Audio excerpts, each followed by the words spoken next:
Vriende, baie welkom by ons 87ste koffietyd geleentheid en ek hoop dat dit goed gaan met jou en dat jy nog goed hou te midde van hierdie inperkingstyd, want dit het maar 'n invloed op elkeen van ons. Kyk nou maar vir myself, ek hou baie van karre en van motorfietsse en nou sit ek al glad tussen die poppe. My vrou sê natuurlik vir my, ek moet vir my kry, want dit is blykbaar 'n teken van die nuwe normaal. Nou so van poppe gepraat, die eerste poppe was so 2000 voor Christus in Mesopotamië en Egipte verkrygbaar gewees.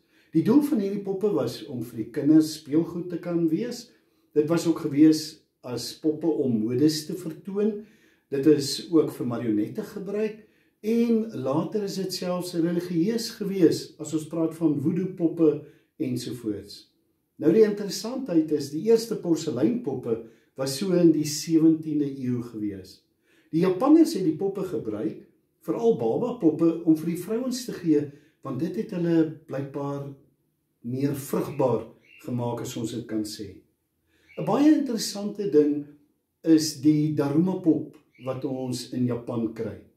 Nou hierdie is 'n pop wat hulle by die tempels verkoop, en wanneer jy hierdie pop koop, dan het die pop 2 plakkertjies waar die oogies is.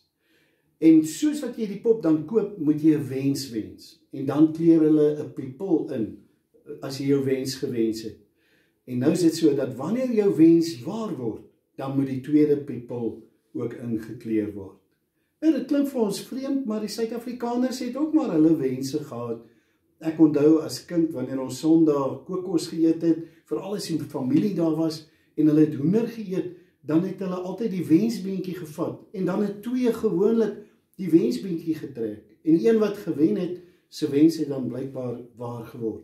Nou ek moet sê, ek dink nie, dit is heeltemal waar nie, want alhoewel ek nie so baie van hoender gehou het nie, het ek daai hoender geëet en geëet, nie oor die hoender nie, maar oor die wense, en bittermin van daai wense het waar geword.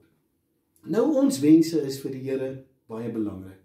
Hy kom by geleentheid by Salomo en hy sê, Salomo, wat wil jy hê moet ek vir jou gee? En Salomo vra dan wysheid, en dis hoekom hy so 'n slim man was. Ek lees in Psalm 37 vers 5. Daar staan, vind jou vreugde in die Here en vertrou op hom, en hy sal vir jou gee wat jou hart begeer. Nou is die interessante dat 'n teoloog met die naam van Henry Nouwen, hy sê dat gewoonlik ons wense het te doen met 3 goed. En die eerste is, dit het te doen met dit wat ons het. Dit het ook te doen met dit wat ons gehad het, of gedoen het. En dan in die derde plek, het dit ook te doen met dit wat mense van jou dink. En dis eintlik so belangrik, dat ons wense as het ware moet funksioneer vanuit ons verhouding met God. Want hoop is anders as wense wat mense wens.